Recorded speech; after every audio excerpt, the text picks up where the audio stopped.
முக்கியமான திரைப்பட விருதுகள் எல்லாருமே வியாபாரமா பண்ணிட்டு இருக்கிற விருதுகளுக்கு தான் வருமானம் இருக்கும். உங்களுக்கு எப்படி வருமானம் இருக்கும்? நீங்களும் விருதுகள் யாருக்கு கொடுத்துருக்கணும்? திரு ரஜினிகாந்த் அவர்களுக்கும் திரு அஜித்குமார் அவர்களுக்கும் கொடுத்திருந்தா உங்க விருதும் ரொம்ப பெருசா பாராட்டப்பட்டிருக்கும், பெருசா போட்டப்பட்டிருக்கும், நிறைய பணங்கள் வந்திருக்கும். நீங்க என்ன பண்றீங்க?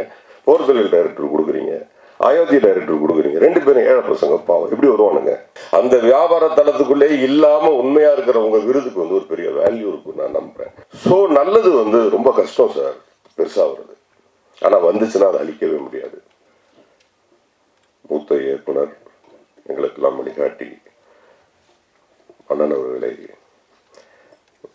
அந்த அன்பு இனிமே யாரு கொடுப்பாங்க? அவ்வளோ பெரிய இன்னமும் அதே அன்பு, அவ்வளோ சினிமா கொடுத்துட்டும் எப்படி இப்படி இருக்கீங்கன்னு தெரில. சேகர் சார், மடியில் இருக்க எல்லாருக்கும் நன்றிகளை தெரிவிச்சுட்டு, வசி ஒரு நல்ல இளைஞன். ஒரு நாள் ஒரு ஃபோன் வந்தது, உங்களுக்கு விருது கிடைச்சிருக்கு அப்படின்னாங்க.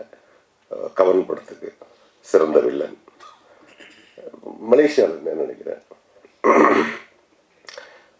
ஒரு தமிழ்நாட்டிலேருந்து அந்த ஃபோன் வந்திருந்ததா என்னவா எடுத்துப்போன்னு தெரில. நான் நார்வேலேருந்து பேசுகிறேன் அப்படின்னு சொல்லுவோம். நார்வேன்னொன்னே வேகமாக நெட்டில் போய் சர்ச் பண்ணி பார்த்தா பெரிய ஒரு விருது. ஒரு மாதிரி பயங்கரமாக ஜலதோஷம் முடிச்சிருக்கு. ஒரு மாதிரி உடம்புலாம் தடன்னு ஆயிடுச்சு. படம் நடிச்சிட்டு இருந்தேன். அப்போது கண்ணெல்லாம் கலங்கி பயங்கரமாக, அதாவது எல்லாரும் கேட்டாங்க என்னன்னு கேட்டாங்க. மாதிரி நார்வேலேருந்து எனக்கு கவன் திரைப்படத்திற்காக சிறந்த வில்லன் கிடச்சிருக்கு அப்படின்னு சொல்லி கண்ணீர் மல்க சொன்னேன். அவ்வளோ பெரிய ஒரு வேல்யூபிளான ஒரு விருது நார்வே திரைப்பட விருது. இப்போது சார் சொன்ன மாதிரி அந்த திரைப்படத்தினுடைய வேல்யூ என்னுடைய மைண்டில் எப்படி எடுக்கப்பட்டது அப்படின்னா, அது நார்வே அப்படின்னு சொல்லும்போது தான் அப்படி எடுக்கப்பட்டது அப்படின்னு நான் நினைக்கிறேன். அதை ஒரு நேஷனல் அவார்டு, ஒரு ஸ்டேட் அவார்டு, அவர் சொன்ன மாதிரி ஆஸ்கர். ஸோ அந்த மனநிலை நமக்கு கிடைச்சிது.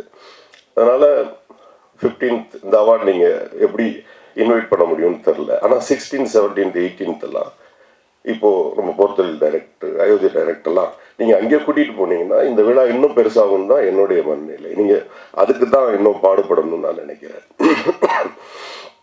அதுதான் பயங்கரமாக ஒர்க் அவுட் ஆகணும்னு நான் நினைக்கிறேன்.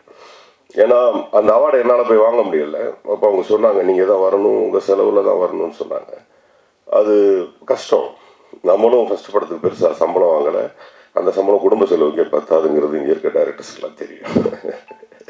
அதனால் அந்த விருதெல்லாம் போய் வாங்க முடியாது. ஏன்னா நீங்கள் விருது கொடுக்குறது எல்லா திரைப்பட விருதுகள், பெரும்பாலும் முக்கியமான திரைப்பட விருதுகள் எல்லாருமே வியாபாரமாக பண்ணிட்டு இருக்கிற விருதுகளுக்கு தான் வருமானம் இருக்கும். உங்களுக்கு எப்படி வருமானம் இருக்கும்? நார்வே ஃபிலிம் ஃபெஸ்டிவலுங்கிறது இந்த உலகமே மதிக்கக்கூடிய, ஏன் உங்களுக்கே சில சூப்பர் ஸ்டார் கூப்பிட்டு ஏன் எனக்கு ஒரு விருது தரக்கூடாது என்கிற காலம் ஒரு நாள் மிக விரைவில் வர்றதுக்கு என்னுடைய வாழ்த்துக்களை தெரிவித்துக் கொள்கிறேன்.